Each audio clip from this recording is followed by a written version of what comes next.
Waalaikumsalam warahmatullahi wabarakatuh. Alhamdulillahirrabbilalamin. Wassalatu wassalamu ala asyrafil anbiya'i wa mursalin wa ala alihi wa sahbihi ajmain. Amma ba'du. Teman-teman dari ANP Taklim, Aris Nugraha Peduli, Masya Allah. Pak Aris Nugraha, terima kasih ini. Salam kenal dan salam pertama kali bisa sama-sama di sini. Walaupun karya-karya dari ANP ini sering saya lihat dan kadang-kadang ya itu tadi senang aja ngelihatnya dan saya tambah senang bisa lihat Mang Ojak yang asli, bisa lihat Umi Abi yang asli, ya bisa lihat Bu Ranti jadi ibu ya, ibu baik banget. Sama mantunya ya Allah, cari ibu mertua yang kayak gitu gimana ya? Jangan deh Mak, jangan Bunda. Ya baik. Dan hari ini kita akan sama-sama membahas emosi ya. Itu Bu Ranti tuh yang bikin judulnya emosi. Jadi nama film juga ya. Baik, karena sebetulnya kalau di film tadi juga saya sudah sampaikan, justru film ini yang selalu menyuguhkan berbagai macam emosi dalam waktu sekian menit itu emosi orang sudah bisa dinaik turunkan. Nah ini yang sangat menarik gitu ya. Dan kalau kita bicara emosi, kita akan bicara tentang tubuh manusia. Jadi saya mohon izin untuk presentasi hari ini sambil lihat slide presentasi, boleh ya? Jadi saya mohon izin share screen dulu. Ya. Oke, mudah-mudahan sudah kelihatan. Sudah kelihatan kah? Belum Bunda. Ya, oke. Ya, sudah ya. Oke, saya sip kalau gitu. Sip. Ya. Jadi emosi ini sebetulnya tadi betul Umi bilang atau Mbak Cindy bilang tanya emosi itu ada yang positif nggak ya atau emosi negatif saja gitu ya. Nah ternyata emosi ini sebetulnya bahasa Latin dari kata emovere keluar dan satu lagi movere bergerak. Jadi emosi itu sebetulnya artinya bergerak keluar ya. Tapi itu tadi, karena kita selama ini merasa yang emosi itu hal-hal yang negatif, maka kalau kita bilang emosi, pasti yang langsung muncul di otak kita adalah marah. Ya. Padahal marah itu adalah salah satu jenis emosi. Nah, kemudian orang-orang mengatakan emotional intelligence ini sekarang ini diperlukan. Ya, kemampuan seseorang untuk menggunakan emosi, memahami emosi, baik emosi dirinya dan emosi orang lain, ya, agar apa? Agar hidupnya jauh lebih cepat suksesnya. Ya, banyak orang intelektualnya IQ-nya tinggi, tapi emotional intelligence-nya rendah.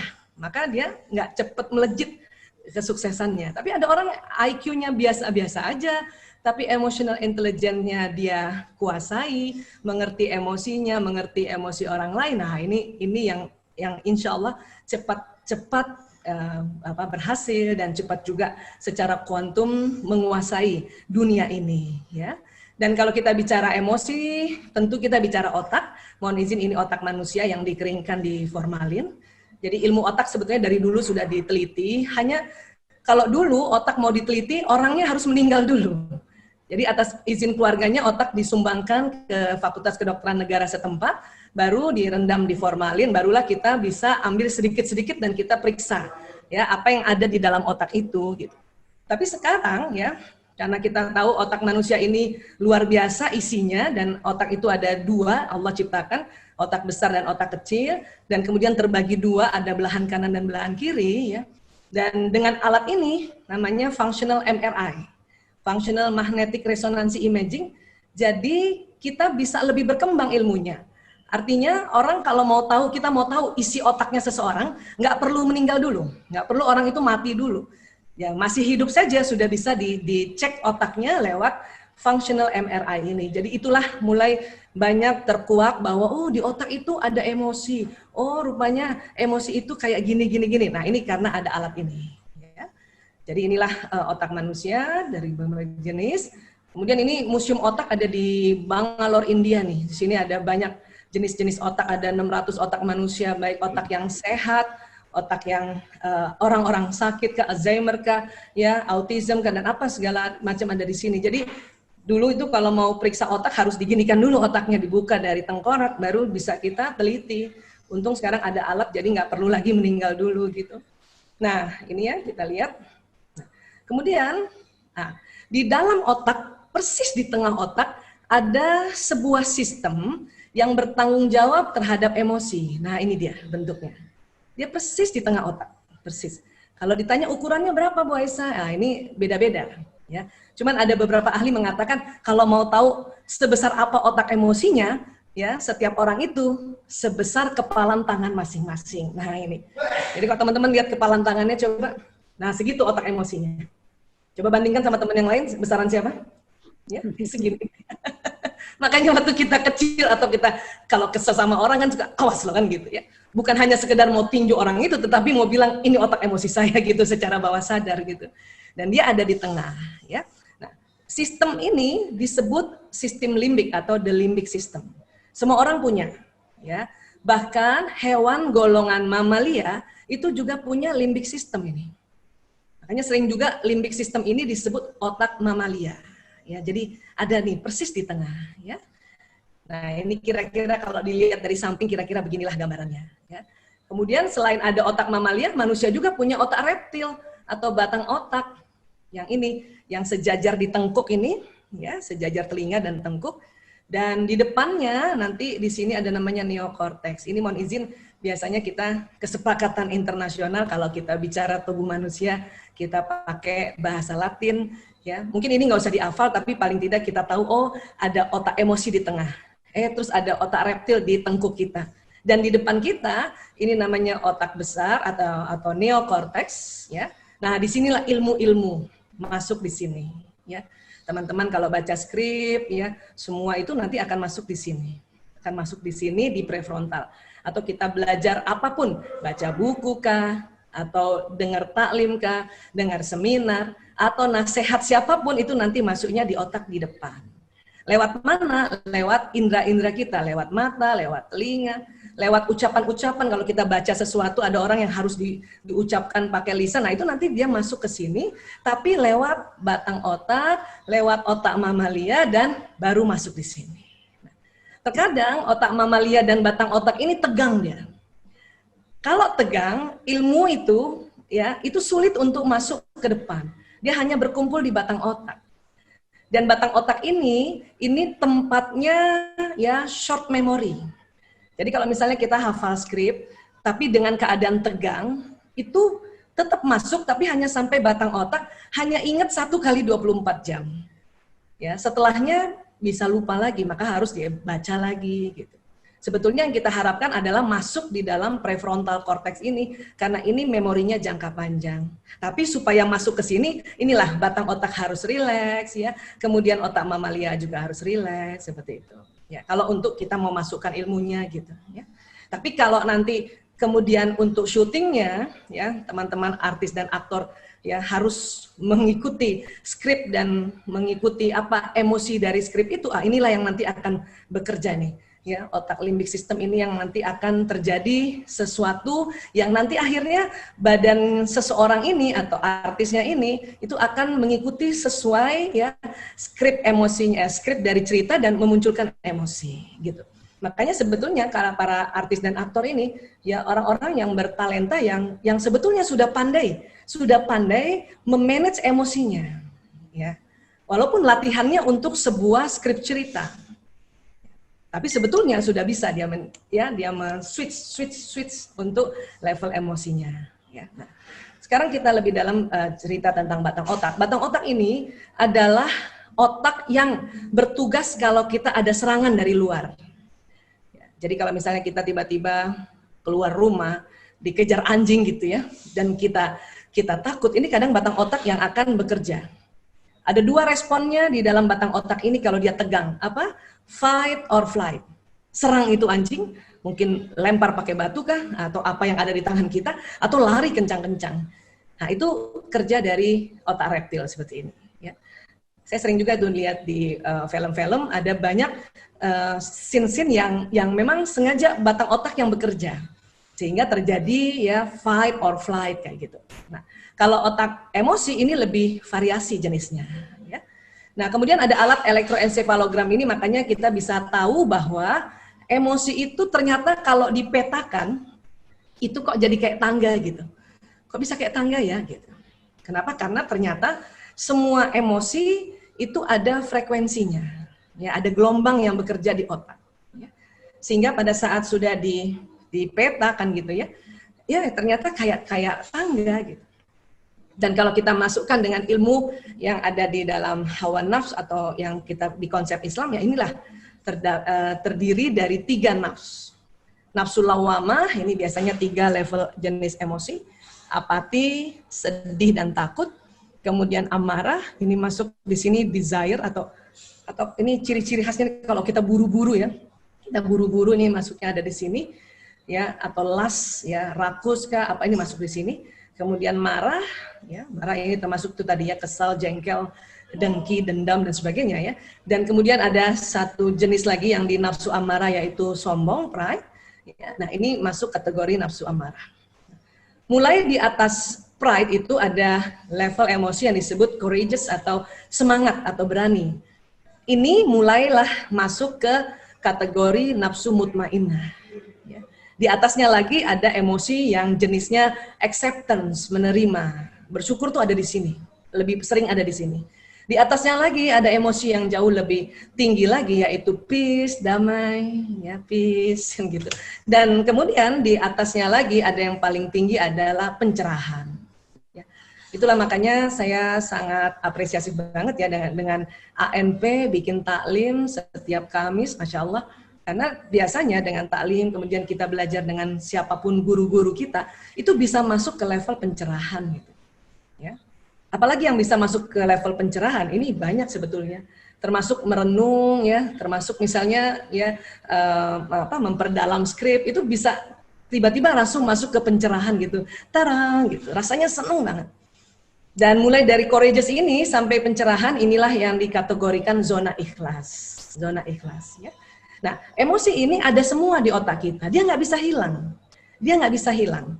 Dia hanya bisa naik turun. Maka tadi ya teman-teman mengatakan emosinya naik turun gitu. Ya, apalagi memang kalau di dalam pembuatan film itu diharapkan film yang sekian menit ini menyajikan emosi yang naik turun ini justru. Ya, justru kita bisa ngerasakan, oh ini lagi sedih nih. Oh dia lagi takut gitu. Atau pemain yang lain tiba-tiba ya, oh dia lagi semangat ini. Pemain lain tiba-tiba mainkan antagonis yang lain, oh dia lagi marah. Nah ini yang kerennya dari sebuah film bisa menyajikan level emosi yang dirangkai dalam sebuah cerita yang akhirnya yang nonton pun naik turun ya. Tinggal endingnya apa gitu kan. Kalau orang happy ending ya berarti dia ada di zona sini gitu. Jadi pas keluar para penonton ini berbekasnya ya yang mutmainnah. Tapi kadang ada film juga yang sad ending ya berarti lagi di sini di bawah sini. Ya, keluar juga yang keingetnya itu sedihnya itu. Ya, apapun itu, kenapa film jadi sesuatu yang sangat menyenangkan? Karena inilah bermainnya di limbic system emosi.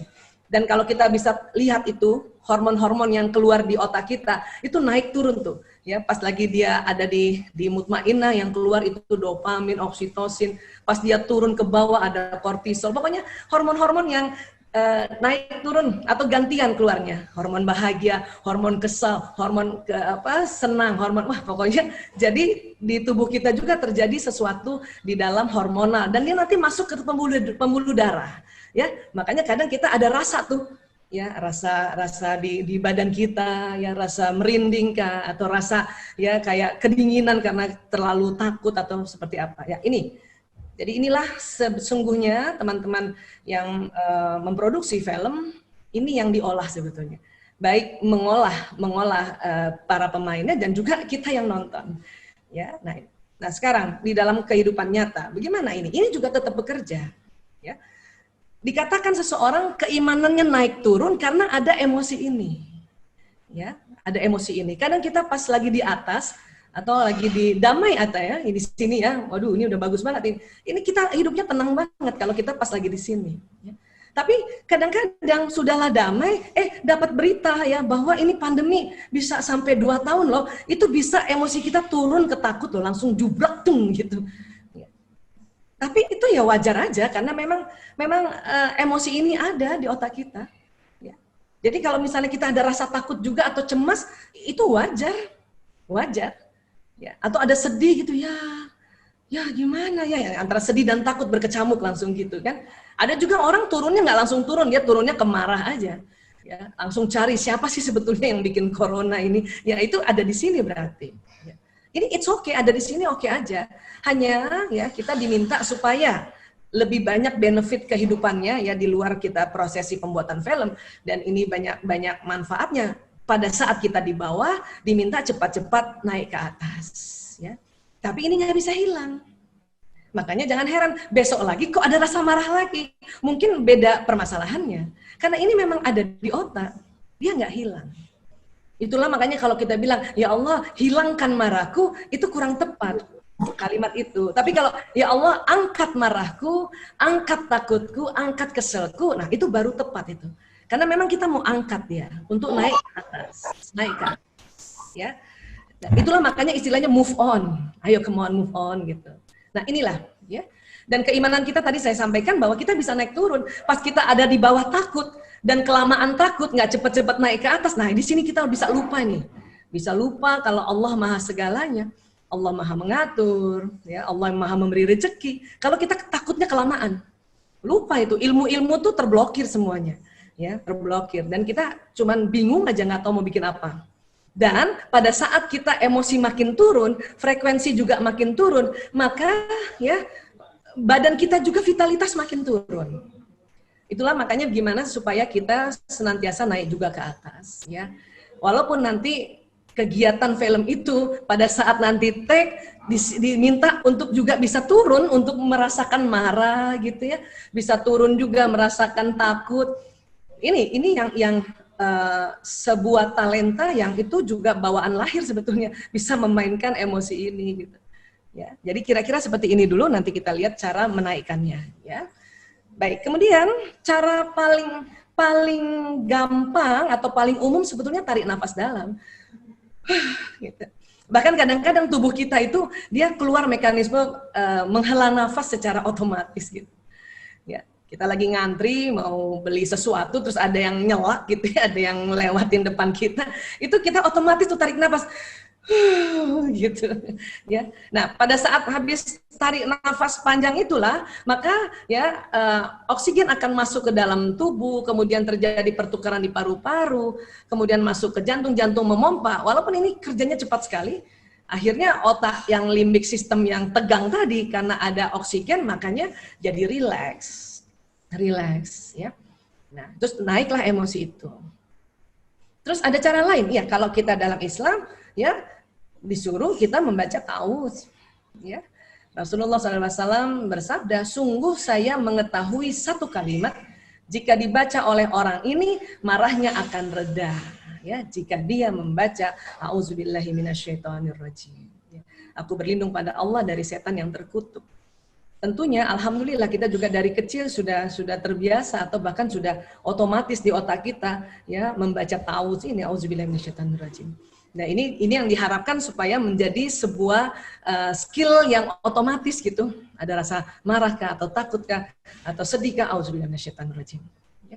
Karena walaupun memang sebetulnya kerja dari level emosi, tetapi setan itu akan datang pada orang yang berada di level emosi amarah dan lawamah.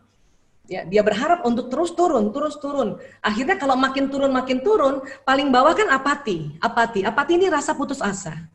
Kalau ini juga nggak cepet-cepet kita ta'awudz, makin turun nggak cepet-cepet move on, ini bisa turun lebih bawah lagi, yaitu depresi. Depresi ini adalah emosi yang nggak lazim. Ciri khas depresi itu tadi, ya kalau depresi ringan, apati itu sudah dikatakan depresi ringan, putus asa, merasa kok saya nggak bisa ya, udah saya nggak bisa lah ini ya gitu. Tapi kalau mulai ada pikiran bahwa lebih baik saya mati, atau ada istilah terkenalnya suicide, itu berarti sudah masuk depresi.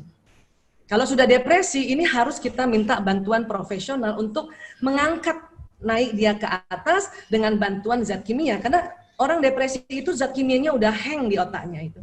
Kalau masih apati, masih sedih, kita kasih nasihat atau kita kalau sudah belajar kayak gini, kita tinggal baca auzubillahi minasyaitonirrajim, dia akan naik ke atas. Ya. Kemudian apalagi ini? Ya ayyuhallazina amanu sta'inu bis-sabri was-shalah innallaha ma'as-sabirin. Hai orang-orang yang beriman, jadikanlah sabar dan salat sebagai penolongmu. Sesungguhnya Allah bersama orang-orang yang sabar. Al-Baqarah 153. Tetapi maksud sabar di sini bukan yang menekan. Kita selama ini, misalnya kita marah atau sedih, kita suka tekan itu. Nah, kalau kita tekan itu bisa turun level emosinya ke bawah gitu. ya kita bisa turun level emosinya ke bawah, ya. Ini jadi ke bawah makin kita tekan. Sabar itu artinya bukan menekan, tetapi menahan. Jadi kalau kita marah, kesel, itu kita tahan untuk tidak kita lontarkan langsung ke orang itu. Dan pada saat kita menahan, kita ada sesuatu yang kita lakukan, yaitu ta'awudz, auzubillahi minasyaitonirrajim. Ya. Atau kita beristighfar, astagfirullahaladzim, astagfirullahaladzim. Atau kita lafazkan innalillahi wa inna ilaihi rajiun. Dan itu kalau berulang-ulang dia akan naik levelnya. Seperti itu, ya. Jadi sabar ini bukan artinya yang menekan, tetapi menahan. Takut supaya juga nggak nyusahin orang, barangkali nggak sekelilingnya ikut takut, maka kita tahan untuk, ya ada rasa takut itu, ada rasa cemas itu, tapi kita tahan untuk tidak kita omongin, kita sesumbar. Makanya kita tahu kita takut, maka kita dalam hati kita ucapkan auzubillahi minasyaitonirrajim. Ya, astagfirullahaladzim, astagfirullahaladzim. Nah, pada saat kita melafazkan kalimat-kalimat zikrullah itu, tanpa terasa level emosi kita naik. Ya, level emosi kita naik. Ya, bisa jadi akhirnya kita tenang kembali, damai kembali, gitu. Atau paling tidak, ya semangat lah, kita semangat. Nah, disinilah kita bisa men-switch lagi emosi pada saat kita berhadapan dengan satu kondisi-kondisi. Ya. Kenapa? Karena ada matematika masalah. Masalah itu sama dengan situasi kondisi plus emosi negatif. Ya, ini yang masuk kategori emosi negatif ini. Jadi masalah sama dengan situasi kondisi plus emosi negatif. Kalau sekarang secara global di dunia situasi kondisinya adalah pandemi. Situasi kondisi tidak mudah dirubah. Tidak mudah dirubah. Yang mudah dirubah emosi ini. Dari yang negatif kita angkat untuk jadi positif. Maka masalah terselesaikan. Ya. Kalau tadi Mbak Cindy katakan kita setiap hari ada ujian, itulah sebetulnya ya ujian atau kita petakan matematika masalah situasi kondisi dengan emosi plus emosi negatif. Ya. Sikon sulit dirubah, tidak semerta-merta bisa dirubah, tapi kalau emosi negatif dia bisa ya dengan teknik-teknik seperti tadi kita angkat. Atau misalnya kalau terlalu berat masalahnya, misalnya masalah ya sama keluarga kah, sama suami kah, sama anak. Kan situasi kondisi nggak bisa dirubah ini. Anak nggak bisa dirubah jadi anak orang lain. Suami nggak bisa dirubah, tiba-tiba kita mau ganti suami. Kalaupun bisa lama ngerubahnya. Ya, tapi yang bisa dirubah cepat adalah emosi. Naikkan dia ke atas dengan apapun caranya. Ada yang bisa sampai menangis, karena menangis itu juga salah satu cara untuk merilis. Maka setelah ada di emosi yang di mutmainah, masalah ya terselesaikan gitu. Ya, bahkan dikatakan juga kita diminta untuk berbanyak istighfar atau rutin baca istighfar. Siapa saja rutin membaca istighfar, maka Allah akan memberikan solusi atas setiap kesulitannya, penyelesaian bagi setiap permasalahannya, dan dia akan memberinya rezeki dari jalan yang tak terduga. Ini hadisnya ya Masya Allah sahih nih, Abu Daud, Ibnu Majah, Hakim, dan Baihaqi. Ya. Kenapa? Karena ternyata pada saat kita istighfar, tanpa terasa kita naik level emosinya ke atas. Kenapa sih kok kita bicara emosi? Karena di otak, intinya otak itu adalah emosi. Sehingga kalau emosi ini dia akan mempengaruhi kita punya pikiran kita juga. Minimal pikiran ilmu-ilmu ini ya itu langsung terblokir sementara, kita lupa. Aduh, skripnya apa tadi ya? Nah, karena ini tegang ini. Makanya coba rileks lagi ya. Untungnya ya kalau saya lihat pemain-pemain ya karena mungkin juga dari kecil sudah terbiasa ta'awudz, terbiasa istighfar, itu udah otomatis astagfirullahaladzim ya Allah, astagfirullahaladzim ya Allah. Ini berarti sudah jalan mekanisme manajemen emosinya gitu. Hanya hari ini kita hanya refresh aja untuk tambah tahu, oh kayak gitu toh ternyata. Karena semakin kita tahu, semakin meningkatkan kesadaran, itu semakin mudah untuk memanage emosi ini. Ya. Jadi sekali lagi ya, apabila kita kondisi saat ini kita anggap itu sulit, makanya kita disuruh rutin baca istighfar. Ya, kenapa? Allah ya ini dijanjikan, ini Rasulullah yang menjanjikan ya, Allah akan memberikan solusi atas setiap kesulitan. Ya, penyelesaian bagi setiap permasalahannya. Kalau kita anggap kondisi sekarang ini masalah, ya, atau tadi masalah sama dengan situasi kondisi plus emosi negatif, kita disuruh banyak atau rutin baca istighfar. Ya, kalau dari sisi otak dia akan naik level, ya, tetapi dari sebuah keyakinan yang Rasulullah sampaikan adalah Allah memberikan penyelesaian bagi setiap permasalahannya, dan Dia akan memberinya rezeki dari jalan tak terduga. Kalau kita anggap ya rezeki ya, katakanlah sekarang rezeki uang barangkali ya yang sedang mungkin perputaran ekonomi jadi mempengaruhi rezeki kita, maka kita disuruh istighfar aja dulu. Baca istighfar aja dulu, perbanyak ya. Ya. Kenapa kok banyak istighfar? Ini sudah dijanjikan ini, ya Allah akan memberi rezeki dari jalan tak terduga. Ya. Apalagi teman-teman ya sama-sama berkelompok di dalam Yayasan Aris Nugraha Peduli ini, kemudian sama-sama diberikan visi yang misi yang nyaris sama atau selaras, kemudian sama-sama beristighfar, itu keren banget itu. Itu akan bisa narik rezeki itu. Mungkin orang bilang susah sekarang film, ya mungkin buat teman-teman ANS nggak susah. Kenapa? Karena itu tadi punya soft skill, yaitu ya perbanyak istighfar. Saya suka bilang sama ibu-ibu, Bu, termasuk diri saya, pokoknya kalau kita lagi nggak ada uang, ya, terus mikir mau pinjam uang siapa atau mau minta sama siapa, kadang seringnya kecewa.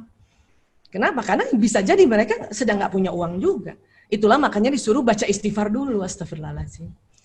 Untung kita juga dari kecil udah biasa ya Bu, buka dompet, uangnya cuma selembar, astagfirullahaladzim, itu udah bener, itu.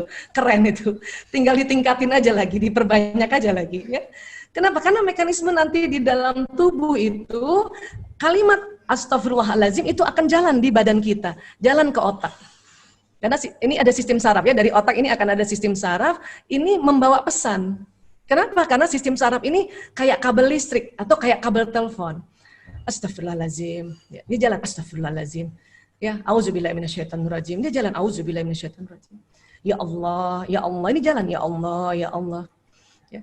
Bahkan menurut penelitian Bapak Insinyur Agus Mustafa, seorang ulama dan juga saintis, dia meneliti di Universitas Airlangga Surabaya, sel tubuh manusia itu senang sekali kalau diberi pesan Allah. Allah. Jadi kita lafazkan Allah. Dia jalan di sistem saraf ini.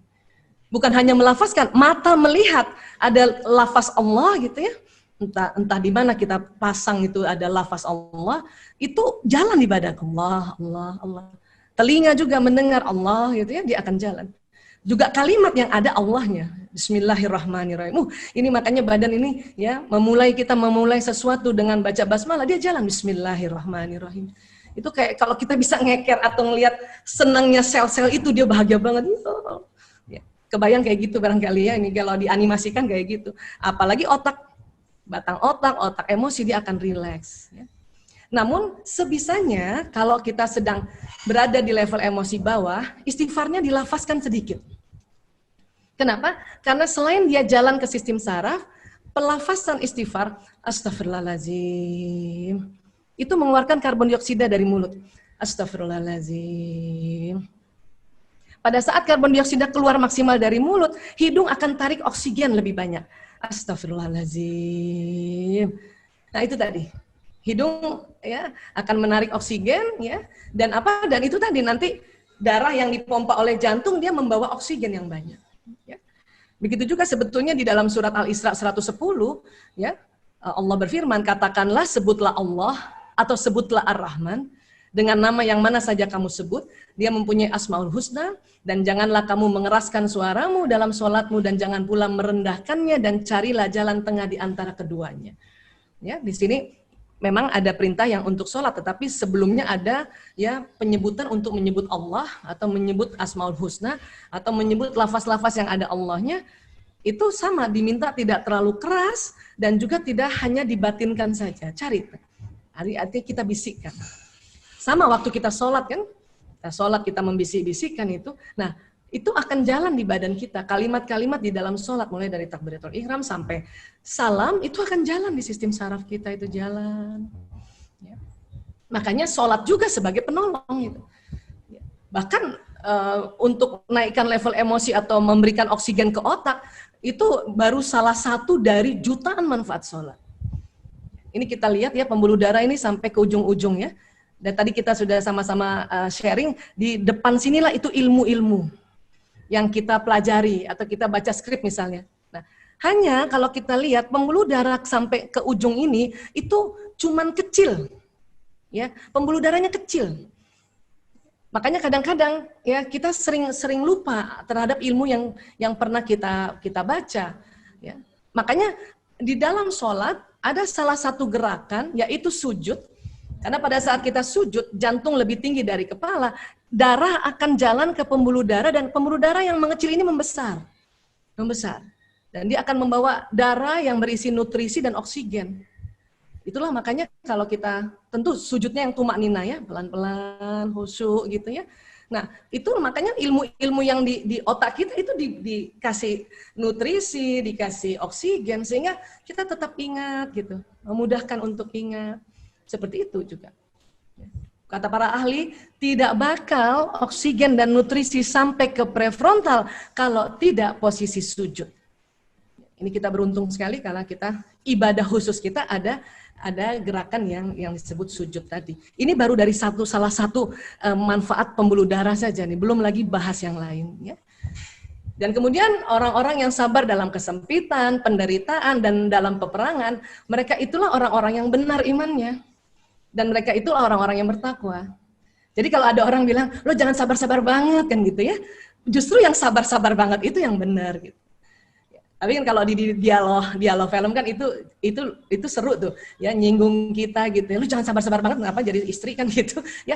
Tetapi di dalam Al-Baqarah 177 itulah yang benar imannya gitu. Jadi kalau bisa di luar skrip kita langsung tahu bahwa dengan kita sabar dalam kesempitan, penderitaan, peperangan itu yang benar. Dan itulah tanda-tanda orang takwa. Ya. Nah, tapi itu tadi sekali lagi sabar yang menahan, bukan menekan. Ya. Orang bilang sabar ada batasnya, justru itu keliru. Sabar pahalanya tanpa batas. Ya. Innama yuwaffas sabiruna ajrahum bighairi hisab. Sesungguhnya hanya orang-orang yang bersabarlah yang dicukupkan pahala mereka tanpa batas. Ya. Dengan itu tadi. Dengan memanage auzubillahi minasyaitonirrajim, astagfirullahaladzim, ya Allah, itu makna dari sabar. Ya. Dan ini nanti dari sini dia akan naik ke atas. Ini udah enak Bu Aisyah, selama 3 jam enak. Baru 4 jam dia turun lagi. Ya nggak apa-apa juga, naikin aja lagi. Udah enak hari ini, kok 3 hari turun lagi. Ya sudah nggak apa-apa, naikin aja lagi. Karena ini memang ada di otak kita. Kita kalau nggak pernah marah, nggak pernah takut, nggak pernah sedih, maka kita nggak pernah juga merasakan yang namanya semangat itu kayak apa rasanya itu. Ya. Kalau selalu di atas juga nggak pernah turun ke bawah, ya kita nggak bisa pada saat turun ke atasnya lagi itu, kita akan merasakan yang lebih lagi. Kalau pernah turun di bawah. Ya. Tapi kalau terus-terusan di atas, dan biasanya nggak mungkin juga terus-terusan di atas. Ya. Makanya itu tadi, naik turunnya ini sangat lazim, sangat lumrah, tinggal kalau pas ada di bawah, cepat-cepatlah naik. Kenapa? Ini lebih banyak keuntungannya kita di mutmainnah. Kita juga nggak tahu kapan kita meninggal. Mudah-mudahan pas kita lagi berupaya masuk ke mutmainnah, malaikat datang. Supaya jemputnya juga enak. Ya ayuhan nafsu mutmainnah gitu. Tapi kalau kita di lawamah kelamaan, takutnya pas lagi aja terus ya manggilnya nggak enak, ya ayuhan nafsul lawamah, itu nggak asik itu panggilannya. Itulah makanya kita naikkan lagi, berusaha naikkan. Ya, nah ini. Dan menurut Profesor David Hawkins, getaran magnet energi di bawah 200 Hz menyebabkan seseorang mudah terserang penyakit. Di bawah 200 itu mulai dari sombong, ya, marah, kemudian las buru-buru, fear, takut, sedih, ya, dan apati. Dan frekuensi orang di atas 200, di atas semangat itu bisa sehat. Bahkan Profesor Hawkins mengatakan di dunia ini telah melihat orang yang mempunyai frekuensi positif antara 700 Hz sampai 1000, ya, maka kekebalan tubuh dan vitalitasnya sangat tinggi. 700 sampai 1000 itu yang mana? Itu tadi yang pencerahan. Itulah kalau ada kumpulan atau suatu kumpulan kerja, kalau misalnya selalu rajin sama-sama ya bikin sebuah majelis untuk berilmu, itu berarti akan lebih sering ada di 700 sampai 1000 Hz. Dan kondisi kekebalan tubuh meningkat ini kita butuhkan sekarang. Selain kekebalan tubuh meningkat, vitalitas juga tinggi. Jadi kerjanya tuh nggak ada capeknya itu. Kalau selalu mendapatkan pencerahan. Baca Quran itu juga akan sampai di level pencerahan. Bu Aisyah, saya cuma baca Quran aja, nggak tahu artinya. Itu sudah bisa naikkan sampai ke damai, ke peace. Ya, 1 tingkat di bawah pencerahan. Terus kalau kita baca juga terjemahannya, itu akan masuk ke pencerahan. Luar biasa Quran itu. Ya. Dan itu tadi, jadi dia akan jalan ke sistem saraf ini. Kalau kita marah dan tidak cepat-cepat kita move on, dia turun nih, marah. Maka tubuh ini akan marah gitu. Paru-paru sesak, jantung berdetak, lambung naik asam lambungnya, usus berkontraksi. Sedih juga begitu, sedih berkepanjangan, dia bawa nih sedih, paru-paru sesak jadinya. Akhirnya belum kena virus corona sudah sesak napas karena ketakutan yang sangat, kesedihan yang sangat, kemarahan yang sangat. Ya, ini bisa dia jalan di sini. Dan apa yang diucapkan juga jalan. Jadi untuk mengcounternya pada saat emosi ini turun ke bawah, misalnya sedih gitu ya, mengcounternya itu tadi, astagfirullahaladzim. Karena kalau bisa kebayang ya secara animasi, sedih itu turun ke bawah ya, sedih. Kemudian kita lafazkan astagfirullahaladzim. Kalimat istighfar itu akan mencari ya kalimat sedih yang tadi turun dari emosi itu, ya dia akan delete. Supaya apa? Karena kalau menurut ilmu sistem saraf ini, nanti sistem saraf ini bermuara di tulang tungging manusia. Apa yang pernah diniatkan, apa yang pernah dilihat, diucapkan, dan dikerjakan lewat kaki dan lewat tangan, itu nanti pesan-pesan itu, memori itu akan berkumpul di tulang tungging. Makanya ada hadis Rasulullah ya, mengatakan bahwa tulang tungging manusia nggak bakal hancur walaupun dikremasi, pernah juga dibakar, tidak pernah hancur, kemudian pernah juga pakai bulldozer itu tulang tungging atau tulang ekor, itu nggak hancur. Ya. Kalau tulang lain masih bisa hancur, apalagi kalau dibakar, dikremasi hancur. Tulang tungging tidak, tulang ekor. Persis yang di kedudukan kita ini, tulang kedudukan namanya. Dan kalau di hadis berikutnya dikatakan nanti pada hari kiamat tulang tungging akan muncul ke permukaan, kemudian Allah menurunkan hujan seperti air mani, maka tulang tungging itu akan mengkloning diri kita kembali persis seperti kita. Dan kalau bisa dianalogikan, tulang tungging ini kayak black box-nya pesawat. Ya. Sehingga pada saat kita punya khilafan ya, misalnya itu tadi ya, berpikir ini aja males saja misalnya, aduh males datang ke kerja film, males, itu bisa turun kalau nggak cepet-cepet istighfar, itu cepat turun dan bisa terekam di tulang tungging. Maka itulah makanya pada saat kita mau membersihkannya atau mendelete-nya, kita istighfar, astagfirullahaladzim. Kalau bisa sekarang, mungkin selama ini sudah istighfar, udah bagus banget. Dan kalau bisa pas kita istighfar, itu kita bayangkan dia jalan lewat sumsum tulang kita, jalan ke seluruh tubuh kita, dan jalan sampai tulang tungging kita dan mendelete apa yang kehilafan kita. Kehilafan itu bukan sesuatu yang pekerjaan buruk. Menunda kebaikan itu juga suatu kehilafan. Makanya kita astagfirullahaladzim, ya Allah, astagfirullahaladzim.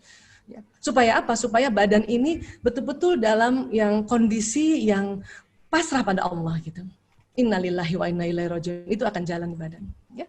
Kenapa akan jalan? Karena sistem saraf itu kayak kabel listrik ini. Persis kabel listrik kerjanya. Ya. Dan cepat lagi jalannya. Dari mata, dari telinga, dari ucapan, dari indera yang lain itu masuk ke otak atau jalan ke badan itu 240 km per jam. Kalau nanti dari otak turun lagi ke badan itu 320 km per jam. Cepat, seperti itu. Dan kemudian ya dia akan membawa pesan itu tadi di dalam badan kita. Nah sekarang kita masuk lagi lebih dalam. Emosi ini ternyata dia mempengaruhi feeling, thinking, acting. Yang mana feeling, yang mana thinking, yang mana acting.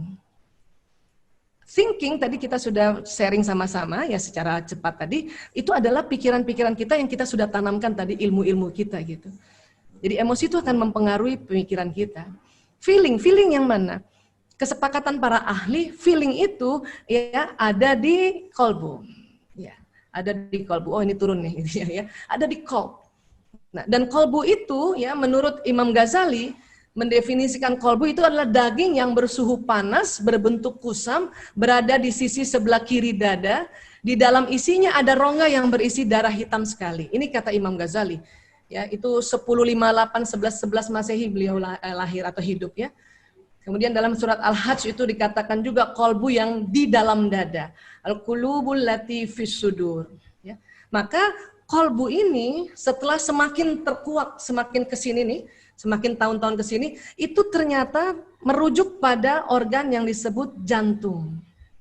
Dan fisudur, di dalam dada. Di dada itu organnya dua itu, paru-paru sama jantung. Paru-paru kanan kiri.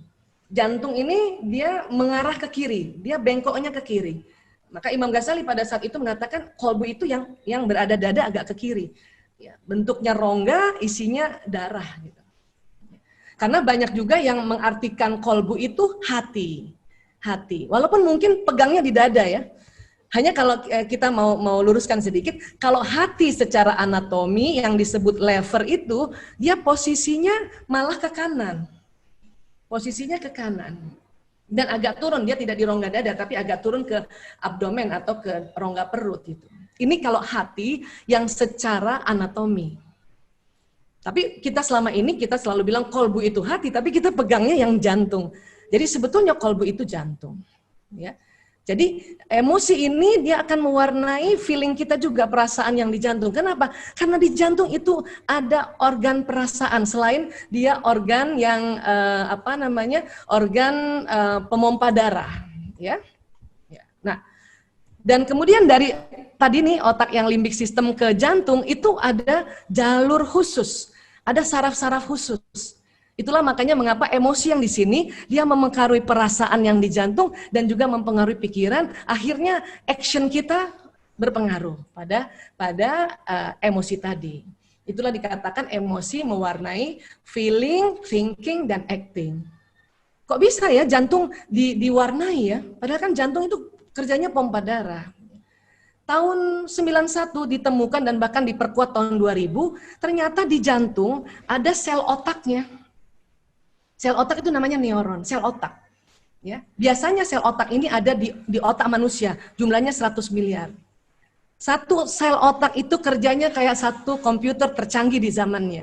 Jadi kalau ada 100 miliar di otak kita, berarti ada 100 miliar komputer tercanggih di zamannya. Anak-anak yang lahir di era sekarang itu lebih canggih sel otaknya dibanding mungkin saya yang lahir tahun 60-an gitu. Ya, nah ini. Dan di jantung ternyata ada 40.000 neuron. Itu para ahli kaget. Mereka mengatakan jantung punya otak sendiri loh. Ya. Dan terdapat hormon kalmodulin sehingga jantung mempunyai kemampuan menyimpan proses belajar dan memori. Bahkan jantung juga ya organ sensorik yang canggih. Bisa menerima dan mengolah informasi. Bahkan jantung bisa kirim pesan ke otak. Otak juga bisa kirim pesan ke jantung. Artinya apa? Jadi para ilmuwan, ya, apalagi yang ulama neuroscience itu atau neurokardiologi, betul-betul sepakat bahwa kolbu itu jantung. Kenapa? Karena dia ada 40.000 sel otak yang bisa merekam apa? Merekam apa yang kita lakukan, merekam apa yang kita ucapkan, merekam apa yang kita dengar dan merekam apa yang kita lihat. Itulah makanya otak pada jantung memungkinkan jantung untuk belajar, mengingat, mempengaruhi bagian otak depan nih, ya, dia kasih kabar pada otak depan untuk apa? Membuat keputusan. Ya. Makanya kalau orang-orang yang rajin, ya, atau senantiasa lafazkan Allah, Allah, astagfirullahaladzim, atau melafazkan ya hal-hal yang baik, ini rekamannya berarti rekaman baik. Bahkan banyak sekali orang transplantasi jantung. Ya, jantung orang yang diambil itu nanti sifatnya masuk juga di orang yang baru jantungnya yang diambil dari jantung orang tersebut yang orang meninggal ini gitu. Karena dia bisa mengingat jantung yang ada di otak yang ada di jantung. Ya. Dan jadi kalau gitu cara memperbaikinya ya lewat kalimat lagi. Kalau kita deg-degan kita mungkin sudah istighfar ya, sudah ta'awuz, kita langsung juga ngomong ya tenang, tenang, tenang. Itu akan jalan pesannya. Baik ke jantung, ke otak, dan juga ke seluruh tubuh. Nanti jantung yang kirim ke seluruh tubuh.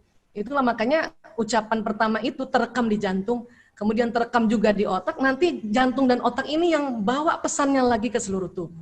Makanya tubuh kita akhirnya tenang, paru-paru tenang, lambung juga tenang, kayak gitu. Ya, dan kalau sebelum kita akhiri ya, saya mau kasih lihat ilustrasinya, ya ini tadi kita sudah sama-sama sharing, ini otak manusia. Dan kemudian otak manusia terbagi dua ya, kanan dan kiri. Kanan ini otak kreatif, kiri otak analisa. Pekerja seni, otak kiri kanannya terstimulasi dengan baik. Dan kemudian di dalamnya kita lihat organ-organ, ya tadi juga kita sudah sharing sama-sama, belajar sama-sama ya. Ada yang disebut batang otak atau otak reptil. Nah, ini yang fight or flight tadi. Kemudian ini yang mengatur emosi tadi yang kayak tangga tadi, limbic system. Ya. Dan kemudian yang di lapisan berikutnya adalah neokortex. Nah, di sinilah pengalaman, pikiran, memori masuk di situ. Dari otak jalan sistem saraf ke seluruh tubuh kayak kabel listrik tadi. Ya, jadi kabel listrik sampai ujung-ujung jari kita. Nah, apa yang didengar dia akan jalan, nanti terekam oleh jantung, terekam juga oleh otak. Ya. Apa yang dilihat juga begitu, terekam ya di jantung, dan terekam juga di otak, dan akhirnya juga nanti ke seluruh tubuh. Ya, apa yang dilihat, makanya diminta lihat yang baik-baik aja lah. Ya.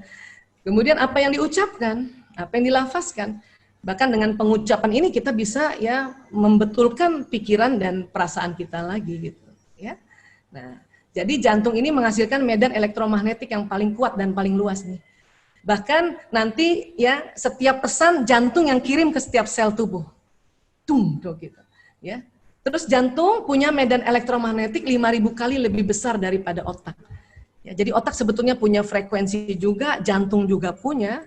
Ya, akhirnya dikatakan bahwa dari jantungnya seseorang akan terjadi vibrasi gelombang elektromagnetik. Dan ini nanti akan memberikan pesan ke sekeliling. Ya.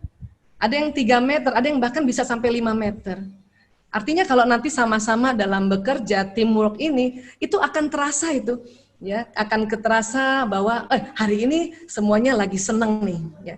Frekuensinya akan menjalar gitu. Misalnya Pak Aris hari ini sedang semangat, itu frekuensinya akan menjalar. Walaupun mungkin Pak Aris nggak bilang sama orang-orang, ayo kita semangat, enggak. Tapi pada saat kolbunya atau jantungnya Pak Aris sudah men-setting untuk semangat, walaupun setting itu ada di levelnya di otak, maka jantung akan memberikan vibrasi gelombang sekeliling itu juga ikut semangat. Itu makanya penting banget buat kita yang lagi kesel kah, lagi capek, masuk ke dalam sebuah jamaah atau sebuah taklim yang supaya kena juga terasa ya dari resonansi. Ya, vibrasi dari orang-orang sekitar gitu. Vibe-nya orang gitu, ya. Bahkan itu tadi jantung seseorang itu bisa ngirim ke jantung seseorang lagi. Jadi ini kita punya pikiran dan emosi ini bisa mewarnai sekeliling kita, sadar atau nggak sadar. Kalau kita sadar lebih enak.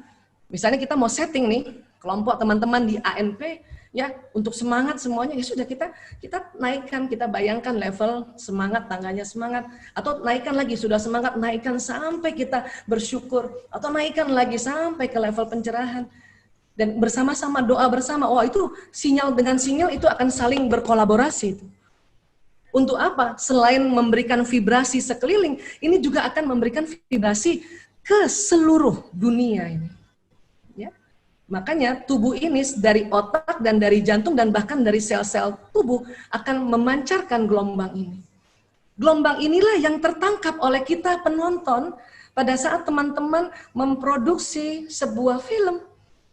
Sehingga misalnya ya Umi lagi gemes karena ya harus masak tapi nggak ada yang jagain masakan, itu kerasa juga sama kita. Berarti ya Mbak Cindy pas main itu betul-betul feelingnya atau emosinya masuk di situ sehingga ya perasaannya dan pikirannya dan seluruh tubuhnya memancarkan resonansi itu gitu.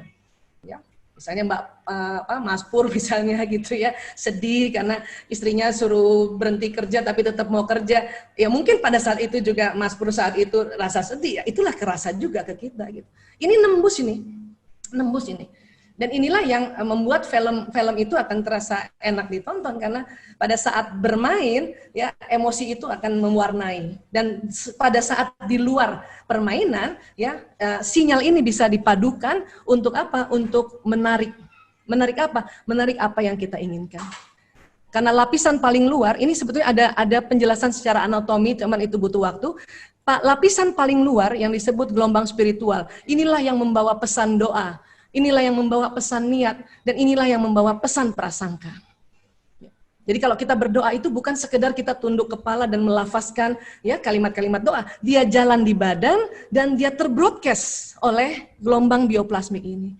Dari mana badan bioplasmik atau gelombang ini keluar dari pembuluh meridian. Ini ada pori-pori, tapi bukan yang di kulit. Dia ada di bawah kulit, subkutis. Bentuknya bulat, dan dia nggak kelihatan kalau kita kupas kulit nggak kelihatan. Dia harus dibantu mikroskop elektron. Dan dia bentuknya lucu ya, bulat tapi berputar. Dia berputar ke kiri, kayak orang tawaf. Kalau putarannya lancar, maka sinyal gelombang lancar. Kalau berputarnya lambat, maka gelombang juga lambat. Bagaimana bisa untuk memutar gelombang ini supaya lancar? Ya, satu, berwudu. Semua organ yang kita usap lewat wudu, makanya harus dibasuh ya. Jadi kena, karena pada saat kita kena, selain membersihkan di permukaan kulit, itu di bawah kulit, titik-titik meridian ini yang tadinya lamban jalannya dia berputar. Tangan juga dari ujung jari sampai siku. Ya. Tentu harus dibasuh. Dulu saya waktu masih anak-anak, karena belum juga belajar ilmu gini, mau buru-buru aja. Kadang air mancur, kita begini nih, kita nggak basuh. Pokoknya kena aja lah sampai siku gitu ya. Itu memang hanya membersihkan kotoran yang di permukaan kulit, tetapi kalau kita basuh, ya, maka pembuluh meridian yang di bawah kulit itu yang tersentuh itu. Mungkin dia berputarnya lagi panjang. Ya. Telinga juga, karena telinga ini ya banyak sekali titik-titik meridiannya. Kepala juga, walaupun mungkin cuma 3 rambut itu sah, tapi kalau kita basuh sampai belakang, itu makanya titik-titik meridian di belakang yang tadinya berputarnya lamban, akhirnya dia lancar lagi. Kaki juga begitu. Apalagi yang bisa memperpanjang sinyal ini, membuka pembuluh meridian? Sholat. Kalau sholat karena ada gerakan-gerakan, maka pembuluh meridian yang di punggung dan di depan ini juga terbuka. Makanya habis sholat itu sinyal lagi panjang-panjangnya itu. 4G kayaknya kalah tuh 4G itu. Mungkin bisa jadi 4000G. Itulah apa yang kita minta pada saat habis sholat, itu yang terbroadcast.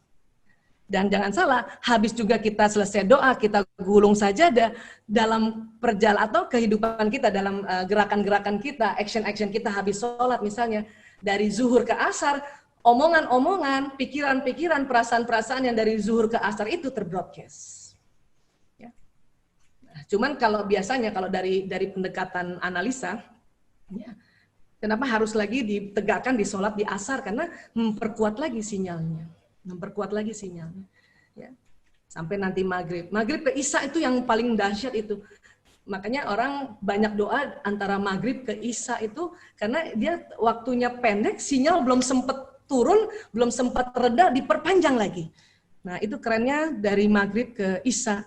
Ya, saya dengar dari Mbak Ranti, ya teman-teman di ANP Taklim, ya mungkin pas barangkali setiap hari ya, saya pokoknya taunya sholat maghrib, habis itu sering taklim dulu gitu ya. Nah itu luar biasa itu. Apalagi yang bisa membuka pembuluh meridian ini, saum, ya puasa itu ada mekanismenya ya. Apalagi ya sedekah, infak, zakat, ya nah, itu wakaf termasuk. Makanya mengapa kalau kita ada masalah, kita sedekah dulu, pada saat sedekah sinyal memanjang, kita doa di situ.